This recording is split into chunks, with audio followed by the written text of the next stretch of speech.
금융소비자 행복시대, 오늘은 금융감독원 분쟁조정국 성수영 팀장 모시고 은행거래 시 발생할 수 있는 분쟁 사례에 대해서 알아보도록 하겠습니다. 성 팀장님 자리에 함께 하셨습니다. 안녕하십니까? 예, 안녕하십니까? 자, 이 금감원 분쟁조정은 금융회사와 소비자 간의 금융상품의 거래와 관련된 다툼을 해결하는 곳이다라고 들었는데, 은행업권에서 많이 발생하는 금융 분쟁들은 주로 어떤 것들이 있나요? 예. 연간 약 6천여 건 정도의 금융 분쟁이 은행에서 발생하고 있는데요. 대출 이자나 중도 상환 수수료가 가다하다고 주장하는 건이나 담보나 보증의 범위를 둘러싼 다툼이라든지 그다음 본인 내금을 제3자가 임의로 해지했다고 주장하는 건 등이 많이 발생하고 있습니다. 네. 최근에는 은행에서 판매하는 펀드 상품이나 보험 상품 등과 관련하는 불안전 판매를 주장하거나 그다음에 보이스피싱 등 정자금융 사기와 관련되는 손해배상을 청구하는 분쟁이 늘어나고 있습니다. 네. 자, 그렇다면 이 최근 발생한 금융 분쟁 중에서 특별한 의미가 있는 어떤 이슈나 사건들이 있다면 어떤 것들을 꼽아주시겠어요? 도표를 보면서 말씀을 좀 드리도록 하겠습니다. 이게 A 씨가 은행에 담보 제공돼 있는 걸린 상가를 매입을 했는데요. 네. 이 B 씨가 자기는 그 담보대출 4억원만 갚으면 담보가 풀린다는 말을 믿고 네네. 은행에다가 내 담보대출을 갚을 테니까 담보를 풀어달라고 했습니다. 예. 그런데 은행에서는 매도인 B 씨가 받은 신용대출 5천만 원까지 갚아야만 담보를 풀어주겠다고 하는 민원이 제기되고 있습니다. 네네.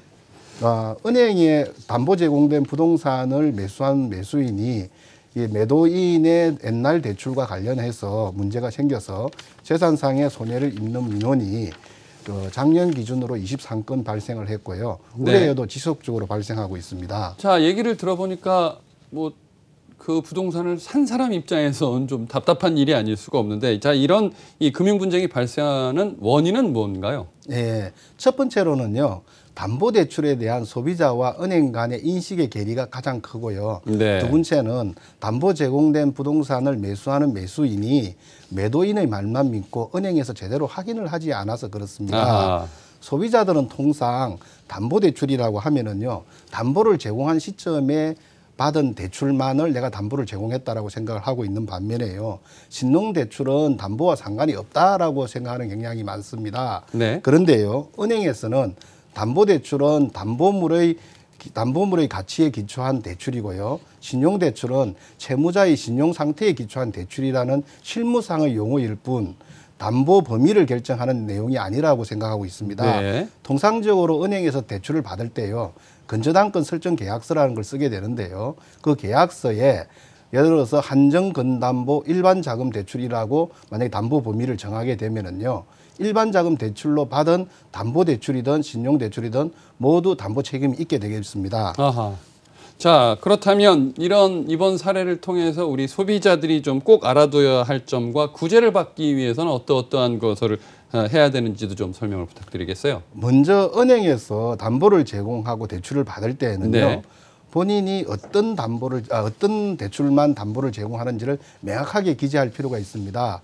근저당권 설정 서류에 피담보 채무 그 내용을 기재하게 되는데요. 만약에 자기가 한 건 대출만을 담보 제공하고 싶으면 해당 대출의 대출 일자와 대출 금액을 명확하게 기재하시면 됩니다. 그리고 담보를 제공한 이후에 다시 대출을 받게 되면은요. 지금 받는 대출이 옛날에 제공한 담보에 영향을 미치는지 안 미치는지를 확인해 둘 필요가 있습니다. 그리고 담보가 제공된 집을 사시는 분들은요. 매도인이 하시는 말만 믿지 말고 반드시 은행을 찾아가셔서요. 담보부동산의 비담보 채무 확인서라는 것을 서면으로 발급받는 것이 좋습니다. 이 확인서는요. 매도인이 차주인데요. 이 차주의 동의를 받으면 은행에서 서면으로 발급해 주고 있습니다. 네. 그리고 일단 분쟁이 발생하셨다고 생각되시면은요. 저희 금융감독원 분쟁조정국으로 신청을 해 주시면 되겠습니다. 네. 상담 전화는요. 금감원 콜센터 1332번입니다. 네, 알겠습니다. 담보가 제공되어 있는 부동산을 사실 때는 꼭 은행 쪽에 다시 한번 확인을 하는 것이 현명하다라고 정리를 할 것 같고요.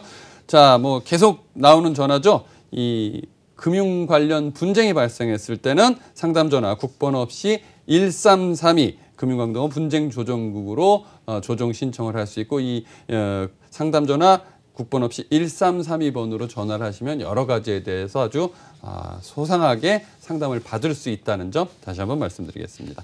금융소비자행복시대 오늘은 이 금융감독원 분쟁조정국의 성수용 팀장과 함께 은행업권의 분쟁 사례에 대해서 자세히 짚어봤습니다. 오늘 말씀 감사합니다. 예, 감사합니다.